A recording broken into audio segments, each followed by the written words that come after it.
Alright guys, thanks a lot for tuning in to News World Order with me, MistrBrit Destruct, and thanks a lot to my new subscribers. I hope you enjoy my videos. I'm just going to look at a few stories that have caught my eye in the last few days. The first is about this white American woman who's been using the name Jihad Jane. A woman accused of recruiting Muslim terrorists on the internet in a plot to kill a Danish cartoonist who drew an offensive picture of Muhammad. I said in my video entitled Something Brewing from a couple of months ago that this was the way things were going to go, and that we were going to see terrorist attacks blamed on cleanskins, as they're called, meaning white people who don't fit the stereotype of a Muslim extremist.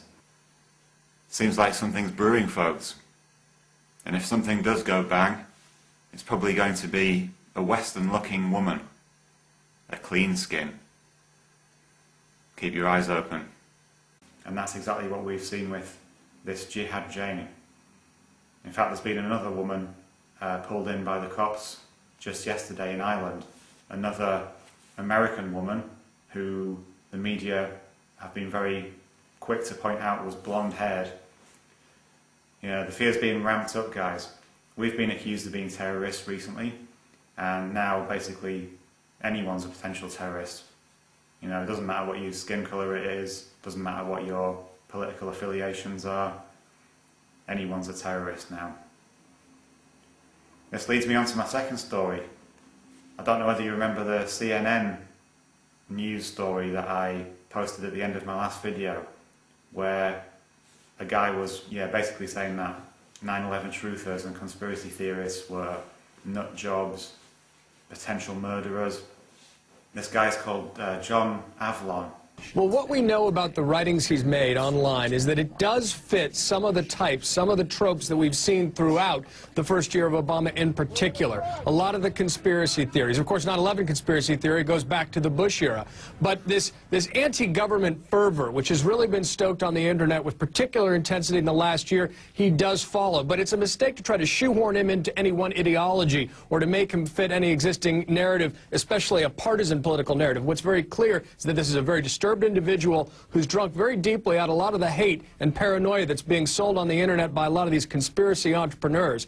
And that's what happens when you use hate as a cheap and easy recruiting tool, but it can lead to violence, especially when the folks who are drinking it are kind of unstable to begin with. So I decided to do a little bit of research into the guy because I took an immediate disliking to him. He just screamed scumbag to me.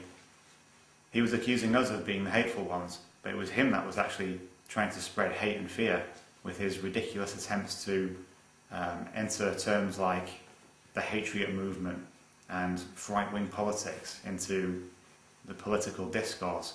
I just thought he seemed like a real scumbag.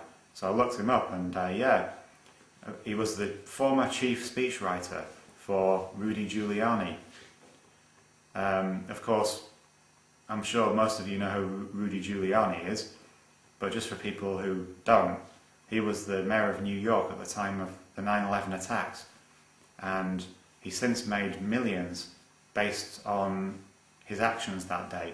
He's basically made himself out to be, you know, the hero of the day. But the truth of the matter is, his actions before 9/11 actually led to the deaths of many firefighters that day, because he was responsible for the communication systems that the police and the fire service used, and apparently these just didn't work properly, and that was totally his fault, and they didn't get the warnings to evacuate the towers in time. And he was also responsible for saying afterwards that the air was safe to breathe.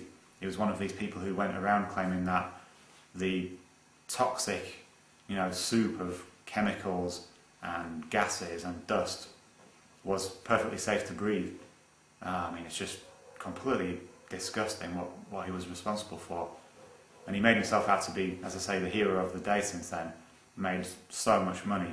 Another interesting fact about Giuliani, and a highly suspicious fact, is that he claimed to have had foreknowledge of the collapse of the Twin Towers, which is obviously, you know, highly suspicious because a steel frame building had never collapsed because of fire before, and there was no reason for anyone to think that the towers were going to collapse. He's since backtracked from this, but in the clip I'm going to play now, you'll see that he clearly states that he knew the building was going to come down. I went down to the scene and we set up headquarters at 75 Barclay Street, which was right there with the police commissioner, the fire commissioner, the head of emergency management, and we were operating out of there when we were told that the World Trade Center was going to collapse. And it did collapse before we could actually get out of the building, so we were trapped in the building for 10-15 minutes and finally found an exit and got out, walked north, and took a lot of people with us. So the question obviously is, how did he know that building was going to collapse?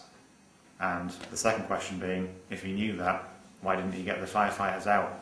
Well, obviously because they were using communication systems that didn't work properly, which was his fault.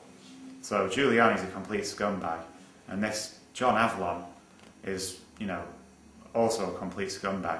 Remember this guy's face, because he's obviously trying to make a name for himself by demonising people who question things such as the 9/11 attacks, which is completely outrageous when his former boss was responsible for the deaths of so many people that day. This leads me on to the third story, which is about the people who were victims of the toxic air and the toxic dust during the cleanup on 9/11. Again, you know, loads of people, it's estimated to be 70,000 people who were involved in the cleanup because they thought that the air was safe to breathe and they weren't made to wear respirators. This was down to Giuliani, one of the people anyway. So there's been a deal reached to pay off some of the people who, you know, are literally dying from various illnesses, various cancers and, you know, respiratory illnesses. But only 10,000 people are going to be given cash out of, as I say, an estimated 70,000. It's a pathetic amount, really. I'll just read out a couple of quotes which show the reaction of some of the people who are suffering from that day to this pitiful attempt to buy the silence of the people who were, well, basically given a death sentence that day. I mean, people are just, you know, dying left, right and centre.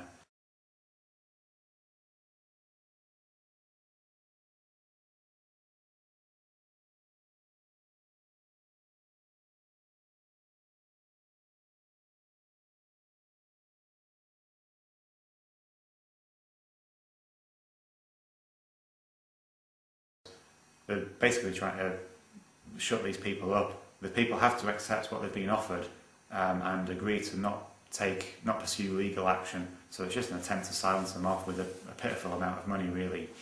That's it for today, guys. Look forward to your comments, and as always, good to speak to you, and I'll catch you on the next one. Cheers.